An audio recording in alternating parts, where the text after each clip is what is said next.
ناظرین پروین بنت محمد حیدر علی جلوارہ۔ السلام علیکم ورحمۃ اللہ وبرکاتہ۔ الحمد للہ رب العالمین والعاقبۃ للمتقین والصلاة والسلام على سید الانبیاء والمرسلین وعلى آلہ وصحبہ اجمعین ومن تبعهم بإحسان إلى يوم الدين. أما بعد، فقد قال الله تعالى في القرآن المجيد والفرقان الحميد: أعوذ بالله من الشيطان الرجيم، بسم الله الرحمن الرحيم. يا أيها الذين آمنوا لا يسخر قوم من قوم عسى أن يكونوا خيرا منهم ولا نساء من نساء عسى أن يكن خيرا منهن.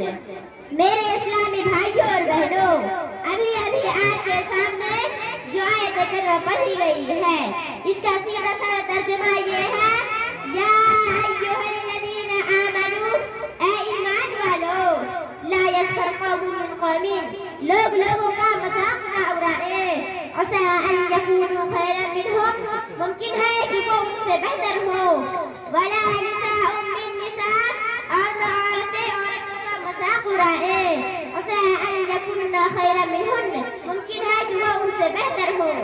اس آیت کریمہ میں اللہ تعالیٰ لوگوں کے ساتھ ہنسی مذاق کرنے، ان کے ساتھ تمسخر کرنے اور انہیں کم سمجھنے سے منع فرماتا ہے، اور ایسا کرنا حرام ہے، اس لیے کہ جس کی تحقیر کی جا رہی ہوتی ہے بسا اوقات اس کی اللہ رب العالمین کے ہاں زیادہ قدر و منزلت ہوتی ہے۔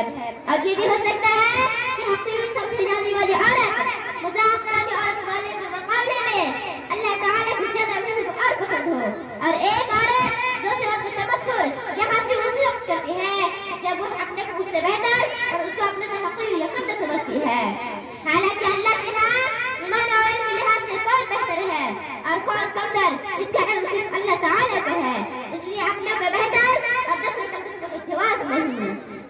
میرے اسلامی بھائیوں اور بہنوں، ہمارا آخری دشمن ابلیس، اس کا نام عزازیل تھا، اس کی سب سے بڑی خرابی تھی اس نے اپنے کو بہتر اور آدم کو کمتر سمجھا اور گمان کیا کہ میں آگ سے پیدا ہوا ہوں اور آدم مٹی سے، پھر مٹی آگ سے بہتر اور افضل کیسے ہو سکتی ہے۔ اس نے یہ نہیں سوچا کہ یہ گرام عزت اور عزت و توقیر تو اللہ تعالیٰ کا فضل انعام ہے، وہ جسے چاہتا ہے عطا کرتا ہے۔ اپنے سے غلط خیال اور فکری نتیجہ گمراہ ہوا اور اللہ تعالیٰ کی رحمت سے محروم کر دیا گیا اور اس کی لعنت کا مستحق ٹھہرا۔ تکبر عزازیل را خوار کر و زندان لعنت گرفتار کر۔ ابلیس کی ایک بڑی خرابی تھی، اس نے یہ نہیں سوچا کہ سب حکم کون دے رہا ہے، حکم دینے والے کی عظمت و کبریائی سے قطع نظر اس کی سوچ آدم کی طرف ہو گئی اور سوچنے لگا کہ مجھے جس کا سجدہ کرنے کو کہا جا رہا ہے وہ مجھ سے برتر کیسے ہو سکتا ہے، جبکہ اللہ رب العالمین نے جن اور انسان دونوں کو اپنی عبادت اور بندگی کے لیے پیدا کیا ہے۔ اللہ کے بندے کو تقاضا نہیں تھا کہ اللہ جس چیز کو حکم دے لچوں سے اس کی تعمیل کرے۔ میرے اسلامی بھائیوں اور بہنوں، انسان کا معراج توازن گزاری ہے، انسان سوال اختیار کرتا ہے، اللہ اسے اسی قدر سرفراز سے عطا کرتا ہے۔ اس کے برخلاف جو شخص تکبر اور برتری کی گمان میں رہتا ہے، اللہ رب العالمین اسی رسوا اور ذلیل کر کے چھوڑتا ہے۔ اپنے اوپر دوسرے بہنوں کو ترجیح دینا، انہیں عزت وقار کی وجہ سے دیکھنا، صحابیت کی خوبی بیان کی گئی ہے۔ وَيُؤْثِرُونَ عَلَىٰ أَنفُسِهِمْ، جو اپنے ذات پر اوروں کو ترجیح دیتے ہیں۔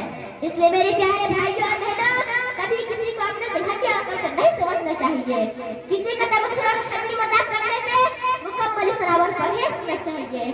اللہ ہمیں اس کی توفیق دے، آمین۔ وآخر دعوانا ان الحمد للہ رب العالمین والسلام علیکم۔ ماشاء اللہ۔